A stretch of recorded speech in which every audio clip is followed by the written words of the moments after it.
नमस्ते दोस्तों, मैं प्राध्यापक बहिरम देवेंद्र, हिंदी विभाग, महाराजा जीवाजीराव शिंदे महाविद्यालय, श्रीगोंदा। आज हम लोग हिंदी की सुप्रसिद्ध कविता रोटी और संसद का पाठ करेंगे। दोस्तों, हम लोगों को पता है सातोत्तरी हिंदी कविता के सुप्रसिद्ध कवि धूमिल है और धूमिल की कविता जनता की कविता है, जनता की आवाज है।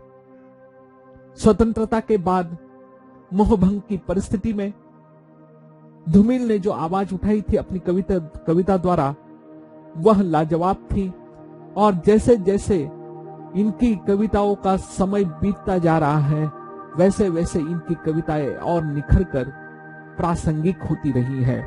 और इस प्रासंगिकता की वजह है आम आदमी की भाषा, आम आदमी के लिए लिखा हुआ एक ऐसा हथियार, शब्दों का हथियार, जो अब तक हिंदी के किसी भी कवि के पास नहीं होगा।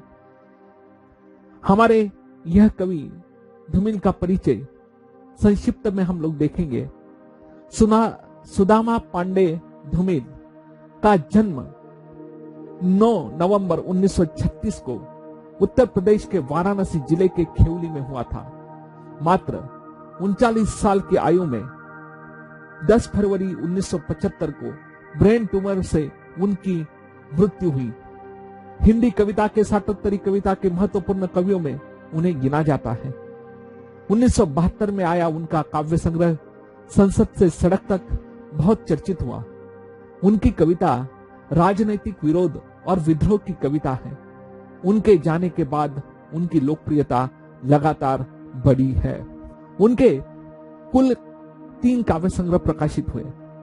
उन 3 काव्य संग्रह में संसद से सड़क तक 1972 में प्रकाशित हुआ, कल सुनना मुझे 1974 में प्रकाशित हुआ, सुदामा पांडे का प्रजातंत्र 1984 में प्रकाशित हुआ, कल सुनना मुझे 1979 का ये काव्य संग्रह, इस काव्य संग्रह के लिए उन्हें मरणोपरांत साहित्य अकादमी पुरस्कार दिया गया। दोस्तों, धूमिल की रोटी और संसद कविता उनकी पहचान कराती है और हमें यह भी याद दिलाती है कि हमारे भारत की सत्य परिस्थिति क्या है। जिस परिस्थिति से मुंह करने का प्रयास समाज का एक ऐसा वर्ग कर रहा है कि वो इस परिस्थिति की ओर देखना नहीं चाहता। उनकी कविता का आरंभ होता है, एक आदमी रोटी बेलता है, एक आदमी रोटी बेलता है, एक आदमी रोटी खाता है, एक तीसरा आदमी भी है, एक तीसरा आदमी भी है जो न रोटी बेलता है न रोटी खाता है। एक तीसरा आदमी भी है जो न रोटी बेलता है न रोटी खाता है, वह सिर्फ रोटी से खेलता है, वह सिर्फ रोटी से खेलता है। मैं पूछता हूं, यह तीसरा आदमी कौन है? यह तीसरा आदमी कौन है? मेरे देश की संसद मौन है, मेरे देश की संसद मौन है, मेरे देश की संसद मौन है। दोस्तों, यहां पर कितना तीखा व्यंग्य किया है। एक आदमी रोटी बेलता है, एक आदमी रोटी खाता है, लेकिन ये जो तीसरा आदमी कौन है, यह सवाल हमें झंझोड़ता है। और कभी आखिर में कहता है कि मेरे देश की संसद मौन है। यह बात हम लोगों को सोचने के लिए बाध्य कर देती है। क्या यही हमारा भारत है? गरीबों का, मजदूरों का, किसानों का, इसी भारत की पहचान हमें करानी है। आज हमारा भारत तकनीकी दृष्टियों से कितना भी आगे गया हो, लेकिन जब भी कोई संकट आता है तब सवाल सिर्फ रोटी का होता है।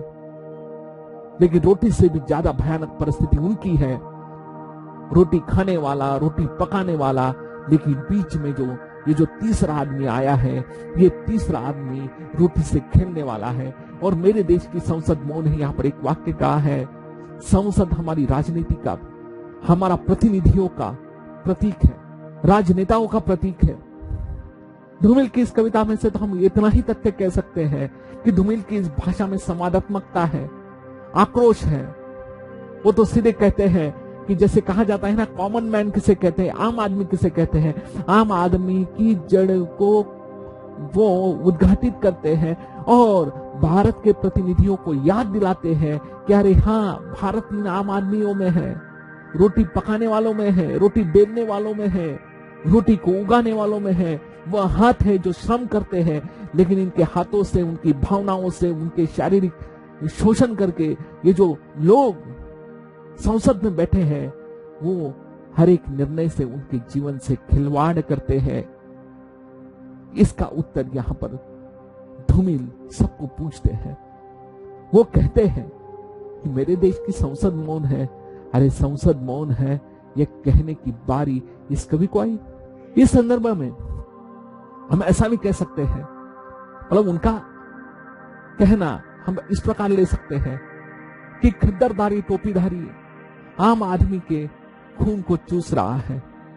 वर्तमान राजनीति में राजनेताओं के चेलों की एक लंबी भीड़ है, एक लंबी भीड़ है। अर्थात संसद से जुड़ा हुआ प्रत्येक व्यक्ति, जिनका यही मूल मंत्र है कि आम आदमी का शोषण करो, आम आदमी के सपनों को कुतर कुतर खाने की ये इनकी आदत है। इस आदत का विरोध कवि यहां पर करता है। विशेष रूप से आम आदमी की कमजोरियों पर उंगली रखकर कवि हमारे देश के प्रतिनिधियों को समझाते हैं कि अभी तो सुधर जाओ। हमें ये मौन संसद के लिए तुम्हें चुनकर नहीं दिया था। जब चुनाव आता है तब तुम इन्हीं श्रमजीवी, इन्हीं किसान, मजदूर, आम आदमी के सहायता से चुनकर जाते हो, और उनकी ये परिस्थिति है। मतलब कवि ने यहां पर राजनेताओं पर व्यंग्य किया है, कवि ने यहां पर दलालों पर व्यंग्य किया है। इस कविता में जिन मुद्दों पर कवि ने बात की है, उनमें पहला मुद्दा है आम आदमी, किसान वर्ग की मजबूरी का चित्रण। हम सभी लोगों ने देखा कि आम आदमी की मजबूरी क्या है। वह श्रम करके सिर्फ रोटी की बात करता है, रोटी के लिए श्रम करता है। रोटी के लिए खिलवाड़ करना, उनकी रोटी से खिलवाड़ करना, यह उन राजनेताओं का, दलालों का काम है। आम आदमी का मध्यस्थ दलालों द्वारा होने वाले शोषण का चित्रण कवि ने किया है।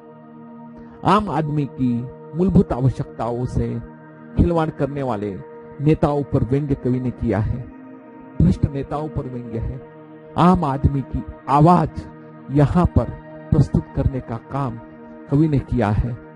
और आखिर में मैं इतना ही कहूंगा, धूमिल ने अपनी कविता के माध्यम से भारतीय समाज एवं भारतीय राजनीति का कड़वा सच हम सभी लोगों के सामने रखा है।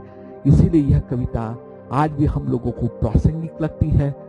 धूमिल जैसे कवि युग में एक बार ही होते हैं, लेकिन नए युगों के उद्गाता होते हैं। इस प्रकार आज की इस कविता में हम लोगों ने देखा कि भारतीय समाज का कड़वा सच रोटी और संसद इस कविता में कवि ने प्रस्तुत किया है। धन्यवाद।